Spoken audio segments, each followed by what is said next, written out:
স্বাধীনতার জন্য দীর্ঘ সংগ্রাম এবং ১৯৭১ সালে মহান মুক্তিযুদ্ধের মধ্য দিয়ে চূড়ান্ত বিজয় অর্জিত হয় ১৬ ডিসেম্বর। এই বিজয়ের মাধ্যমে বাঙালি জাতির জীবনে রচিত হয় সবচেয়ে বড় গৌরবের অধ্যায়। মার্চে শুরু হওয়া যুদ্ধ ডিসেম্বরে এসে তীব্র আকার ধারণ করে। কোণঠাসা হতে শুরু করে পাকিস্তানি হানাদার বাহিনী। এ সময় দেশের বিভিন্ন প্রান্ত ও অঞ্চল থেকে আসতে থাকে বিজয়ের খবর। ১৯৭১ সালের ১১ ডিসেম্বর যুক্তরাষ্ট্রের মধ্যস্থতায় পূর্ব পাকিস্তানের গভর্নর ডক্টর এম.এ. মালিকের আত্মসমর্পণের প্রক্রিয়া শুরুর প্রস্তাব নাকচ করেন তৎকালীন পাকিস্তানের প্রেসিডেন্ট ইয়াহিয়া খান। এদিকে রণাঙ্গনে যৌথ বাহিনীর সঙ্গে বিভিন্ন স্থানে জোর সংঘর্ষ শুরু হয়। কোনো সংঘর্ষেই পাকিস্তানি বাহিনী যৌথ বাহিনীর সুসংগঠিত আক্রমণের মুখে টিকতে পারেনি। যৌথ বাহিনীর ঝটিকা আক্রমণের মুখে তুমুল যুদ্ধের পর কুষ্টিয়া শহর মুক্ত হয়। আগের দিন যৌথ বাহিনী ঝিনাইদহ থেকে ট্যাঙ্ক নিয়ে কুষ্টিয়া শহরে প্রবেশের মুখে পাকিস্তানি বাহিনীর ফাঁদে পড়েছিল। তখন শুরু হয় তুমুল যুদ্ধ। এরপর ভারতীয় বিমানের হামলায় পাকিস্তানি সেনারা হতাহতদের ফেলে সকালে পালিয়ে যায়। যশোর থেকে ঢাকা অভিমুখী যৌথ বাহিনী মাগুরা শহর পেরিয়ে মধুমতি নদীর তীরে পৌঁছে যায়। নদীর ওপারে পাকিস্তানি সেনারা ঘাঁটি গেড়ে তাদের প্রতিরোধের চেষ্টা চালায়। খুলনা অঞ্চলে যৌথ বাহিনী এদিন খুলনা জেলা শহরের ১০ মাইলের মধ্যে পৌঁছে যায়। যৌথ বাহিনীর আরেক অংশ ভৈরব বাজারের দক্ষিণে সড়ক পথ ধরে এগিয়ে যায় ঢাকার দিকে। চাঁদপুর ও কুমিল্লার মধ্যবর্তী লাকসামে ২৩ পাঞ্জাব রেজিমেন্ট ও একটি বালুচ রেজিমেন্টের প্রায় ৪০০ পাকিস্তানি সেনা আত্মসমর্পণ করে।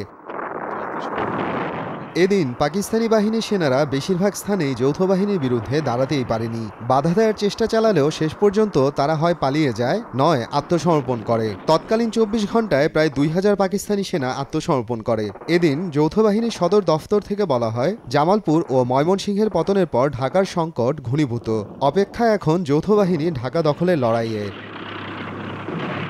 যশোর সম্পূর্ণ মুক্ত হওয়ার পর ১১ ডিসেম্বর যশোরে আওয়ামী লীগ আয়োজিত জনসভায় স্বাধীন বাংলাদেশের ভারপ্রাপ্ত রাষ্ট্রপতি সৈয়দ নজরুল ইসলাম ও প্রধানমন্ত্রী তাজউদ্দিন আহমদ যশোর শহরের টাউন হল ময়দানে পৌঁছালে জয় বাংলা ধ্বনি দিয়ে তাদের অভ্যর্থনা জানায় উপস্থিত বিপুল জনসমাবেশ।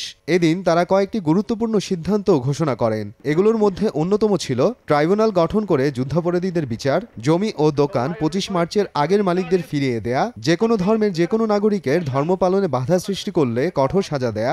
একই দিনে মাওলানা আব্দুল হামিদ খান ভাসানী এক বিবৃতিতে তার দলের সদস্য ও সমর্থকদের বাংলাদেশ সরকার, আওয়ামী লীগ, মুক্তিবাহিনী এবং অন্য দল ও গোষ্ঠীগুলোর সঙ্গে একযোগে স্বাধীনতা সংগ্রামকে জোরদার করার নির্দেশ দেন।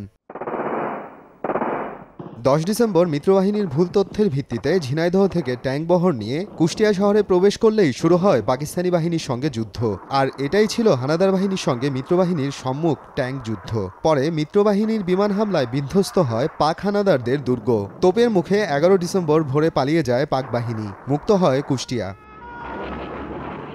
১৯৭১ সালের এই দিনে হানাদার মুক্ত হয় মুন্সিগঞ্জ।